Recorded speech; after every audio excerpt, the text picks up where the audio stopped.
History का section, हम लोग हिस्ट्री कर रहे थे, so let's get back to history and we are here. The copper chariot of Harappan times was found at, कहाँ पे मिला था? It is a site in Maharashtra, India. A lot of bronze objects were recovered from the site. Other artifacts include beads, seals and microlith among others. एक site है महाराष्ट्र के अंदर जहां पे कि एक रथ मिला था तांबे का। तांबे की और भी बहुत सारी चीजें मिली हैं, साथ में कुछ बीड्स, सील्स और माइक्रोलिथ्स यानी कि सूक्ष्म पाषाण के उपकरण भी मिले हैं। आपको ये बताना है कि ये कौन सी है। तो क्वेश्चन कुछ इस तरीके से आता है, हड़प्पा काल में तांबे के रथ की खोज हुई थी, कहां से? आपको ये बताना है कहां से हुई थी। Option A Kunal, Daimabad, B Rakhigarhi, C Daimabad और D Banawali.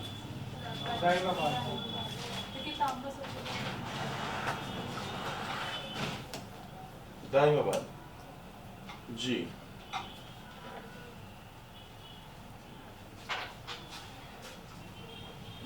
This is Daimabad. कल मैंने बहुत मेहनत की है, इसलिए मेरे हाथ में यहाँ पे दर्द हो रखा है, वजन उठाया है, तो इसलिए थोड़ा सा दर्द हो रहा है, ज्यादा है। ये है दाइमाबाद। दाइमाबाद कहाँ पे है?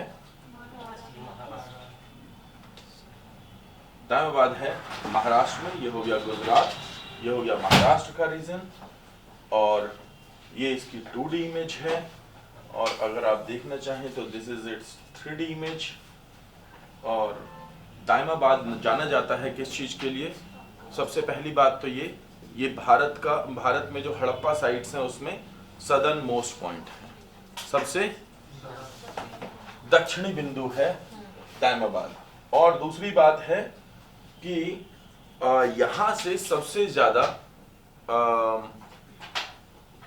ज्यादा तांबे के आर्टिफैक्ट्स मिलते हैं। तीसरी बात, भगतरव नदी के किनारे पर है, तो यहाँ पे महाराष्ट्र में एक भगतरव रिवर है, हाँ, तो उसके किनारे पे बताया जाता है इसे। तो कुछ एक इंफॉर्मेशन हो गई। दाइमाबाद महाराष्ट्र में है। अगर तांबे की वस्तुओं के लिए अगर पूछा जाए तो आपको दाइमाबाद की बात करनी है जी। हाँ, ऐसा ही कुछ था।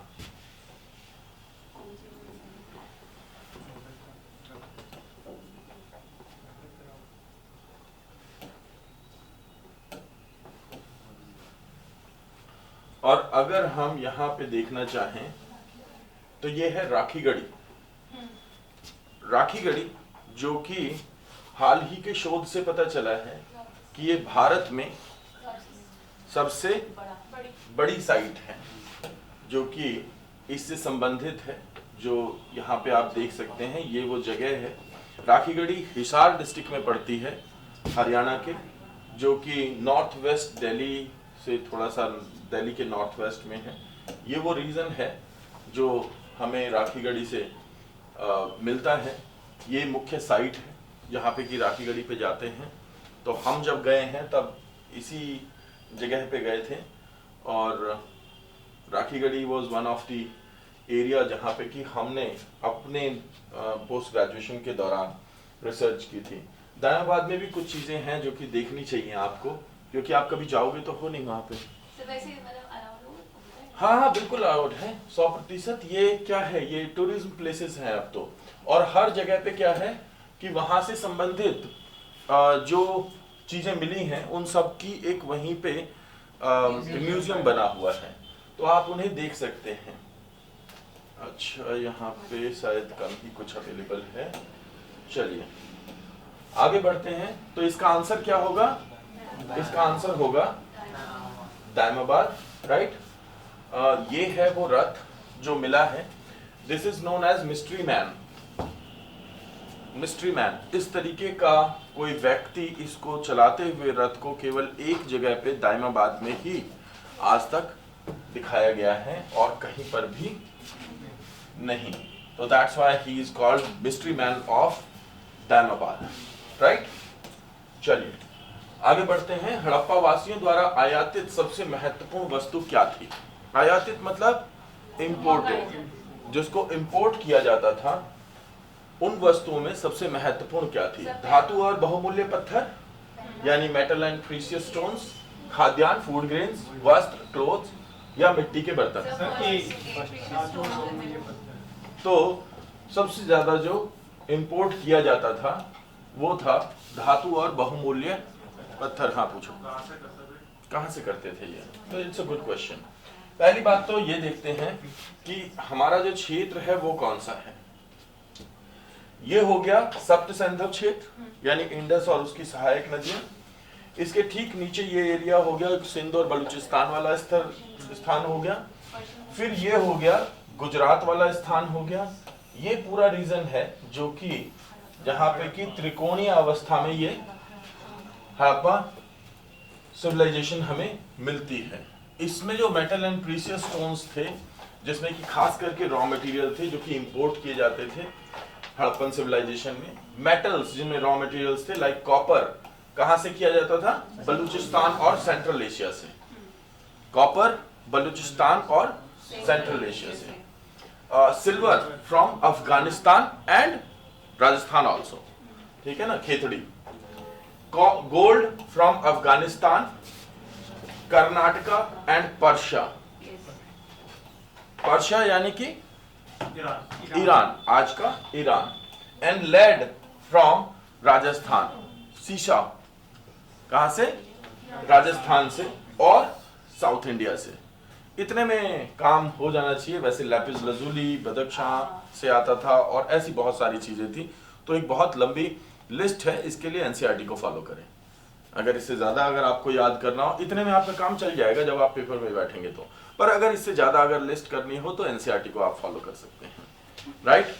तो वहां से आपको वो लिस्ट मिल जाएगी। बाकी ये मैं आपको प्रोवाइड कर दूंगा। ये वो चीजें थी जो कि बनाई जाती थी और जिसमें बहुत ज्यादा इंटरेस्टेड थे लोग, इसलिए आयात किया जाता था। निम्नलिखित में से कौन सा नगर हड़प्पा कालीन व्यापारिक गतिविधियों का एक महान केंद्र था? बढ़िया है। हड़प्पा, कालीबंगा, लोथल या सुरकोतला?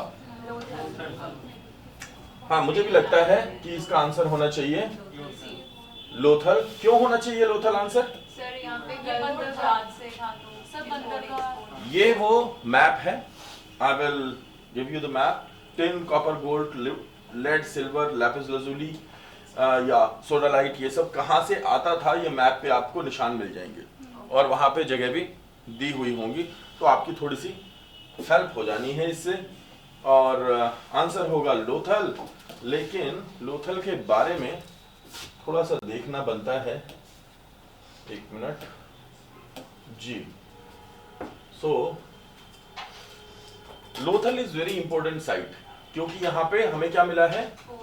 डॉकयार्ड मिला है। हमें क्या मिला है? ये डॉकयार्ड था। ध्यान से समझिएगा। भोगवा नदी थी, भोगवा नदी जो गल्फ ऑफ कैम्बे को लोथल से जोड़ती थी। इस भोगवा नदी के किनारे ये जो देख रहे हैं आप, ये जो रीजन है, ये है वो जो डॉकयार्ड से जुड़ा हुआ था। अगर इसकी अगर पिक्चर देखें, जिस तरीके से डॉकयार्ड को तैयार किया गया फिर से कि उस वक्त में किस तरीके का दिखता होगा वो डॉकयार्ड, तो वो कुछ इस तरीके का दिखता होगा। ये मुख्य क्षेत्र है, ये यहां से जगह बनाई गई। इस जगह पे वो शिप आकर के रुकते होंगे। एक पानी का एग्जिट दिया गया है ताकि यहाँ पे बहाव रहे नेचुरल, ताकि शिप को लाना आसान हो। और अगर बहुत ज्यादा अगर प्रेशर हो पानी का तो भी वो पानी यहाँ से निकल जाए और शिप्स को खतरा ना हो। तो इसके लिए बनाया जाता था। ये वो जगह है जो कि आज की डेट में अगर आप कह सकते हैं तो जिस तरीके से हमें मिली है। तो तुम लोग म्यूजियम में ना जाओ, शुक्रवार को बंद रहता है, ठीक है ना? हाँ, ये वो है एक श्रृंगी बैल, ठीक है ना, जिसे कि वहां पे पूजा जाता था, ठीक है ना। कुबड़ वाला बैल जो था, जिसकी वहां पे पूजा होती थी। ये एक बड़ा मिस्टीरियस सा एक पशु है और ये युगल है, यानी कि जोड़ा, जिसे वहां पे दफनाया गया था, ठीक है ना। तो इससे क्या पता चलता है? युगल शवाधान से क्या पता चलता है भाई? इस तरीके से एक डेड बॉडी मिलती है एक जगह पे, दफनाए हुए हैं लोग, सर ये सती प्रथा इससे क्या पता चलता है? कुछ वो आए होंगे नेचुरल डिजास्टर से, क्या दोनों साथ में ही मरे होंगे? अगर कुछ ऐसा भी हो सकता है कि सती प्रथा के साक्ष्य हों, हाँ, पहली बात तो। दूसरी बात, ऐसा हो सकता है कि एक बंदा मरा हो और दूसरा बाद में मरा हो, तो जब दूसरा मरा तो उसको भी वहीं दफना दिया गया जहां पे पहले वाले को दफनाया गया था। क्यों? इसका मतलब हड़प्पा वासी कहीं ना कहीं पुनर्जन्म में विश्वास करते थे, रीबर्थ में, फिर से दोनों साथ में ही पैदा हो, क्योंकि साथ में है। और मान लो इसके अलावा और क्या, कि ऐसा हो सकता है कि लाइफ आफ्टर डेथ में विश्वास करते हो, जैसे मिस्रवासी करते थे कि अगर मरने के बाद भी अगर आप जीवित हो जाओ तो एक तो आपको अपनी बॉडी मिल जाए, फिर अपनी बंदी भी मिल जाए साथ में रहने, वरना आप उसको मिस करोगे, है ना? है क्या? बोलो बोलो। सर आप कह रहे हो ना अगले जन्म में साथ पैदा हुए, तो ऐसे तो फिर भाई बहन पैदा हुए। पहली बात तो ये आप इस्लाम को फॉलो कर सकते हैं। भाई बहन का कॉन्सेप्ट बहुत ज्यादा हेजी है। इजिप्ट में, एंशिएंट इजिप्ट को स्टडी कर सकते हैं, भाई बहन का कॉन्सेप्ट बहुत हेजी है। भारत में, केरल में एक व्यवस्था होती थी मारुमकट्टयम। मारुमकट्टयम में जो एक शासक होता था वो अपनी बहन के साथ शासन करता था और वो जनरली अपनी बहन के साथ विवाह करते थे। ये जो बहन का कॉन्सेप्ट है ये बेसिकली पैसे से आया है। पैसा और सोसाइटी। तो पैसे से क्यों लाया गया? एक बायोलॉजिकल रीजन भी ढूंढा गया इसके पीछे। इवोल्यूशन नहीं हो पाता। हाँ, वो बायोलॉजिकल रीजन भी ढूंढा गया, लेकिन जो पैसा और समाज, ताकि आप, जिससे कि जाति भी आई, कि आप अपनी बहन की शादी किसी दूसरे घर में करेंगे तो आपके रिलेशन बढ़ेंगे, यानी आपका एक समाज बनेगा, रिश्तेदार बनेंगे। पर जब आप उसकी शादी करेंगे तो उसको आप दहेज देंगे। वो पैसा जो है, स्त्री धन कहते हैं उसको, वो पैसा आपके घर से बाहर जाएगा। तब जाति का कॉन्सेप्ट आया कि एक क्लोज सर्किट होना चाहिए जिसमें हम शादी कर सकें और केवल अपने ही लोगों को हम समर्थवान बनाएं, हमारा पैसा किसी बाहरी लोगों के यहां पे ना जाए। और इस तरीके से ये कॉन्सेप्ट बना, शादी बहन से नहीं करनी या बहन के साथ नहीं रहना। ये यूरोप में और अफ्रीका में नहीं चलता था, और मेरा पूरा अंदाजा है कि हड़प्पा सभ्यता में बहन का कॉन्सेप्ट नहीं था, ये बाद में आया। ठीक है, क्योंकि हड़प्पावासी कौन थे? द्रविड़ थे। ठीक है, और जब आर्य आए तो द्रविड़ों को उन्होंने दक्षिण भारत में भेज दिया, और दक्षिण भारत में भाई और बहन का कॉन्सेप्ट बड़ा हेजी सा है। मैं ये नहीं कहूंगा कि एक ही परिवार में शादी हो जाती है, पर यह जरूर है कि बुआ की लड़की से, मामा की लड़की से आप शादी कर सकते हो। तेलंगाना में है कॉमन। हाँ, तेलंगाना में भी एक, मतलब पूरे तेलुगु क्षेत्र में कॉमन है। फिर वो जो मलयालम क्षेत्र है उसमें भी हेजी है, उसमें भी बहुत सारी डिसकॉन्टिन्यूटीज हैं इसमें। ठीक है, तो डिसकॉन्टिन्यूटीज कुछ इस प्रकार की हैं कि आप चाचा की लड़की से नहीं कर सकते बस शादी, चाचा और ताऊ में नहीं कर सकते, बाकी कहीं भी ब्याह करो। यस सर, साउथ की मूवी में भी हीरो अपनी बुआ के हाथ से लड़की बनती है।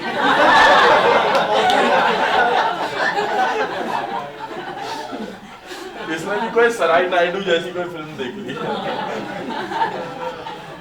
ये सब जो है, ये सब साइट्स मिली हैं वहां पे जो आप देख रहे हैं, ये सारी वो साइट्स हैं जिस रूप में वो आज की डेट में मिलती हैं। ठीक है ना? तो ये वो जगह है जहां पे कि आपको जहां पे अनाज रखा जाता था, जहां पे अनाज को तैयार किया जाता था फर्दर उसके लिए। अब यहाँ पे आप जब जाएंगे तो इस तरीके के कुछ जगह लिखी होंगी आपको, जब घूमने के लिए जाएंगे तो, कि कब्रिस्तान कहाँ पे है, जहाँ पे हमें कब्रिस्तान मिला है, बीड फैक्ट्री, मनके की भट्टी कहाँ पे हुआ करती थी, लोअर टाउन, नगर क्षेत्र कहाँ पे, एक होता था लोअर टाउन और एक होता था सिटाडेल, दुर्ग। है ना।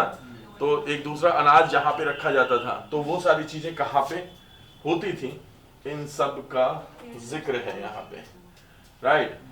अगर इसके अलावा देखें तो ये है हड़प्पा। हड़प्पा की जो साइट है उसमें ये हड़प्पा क्षेत्र है।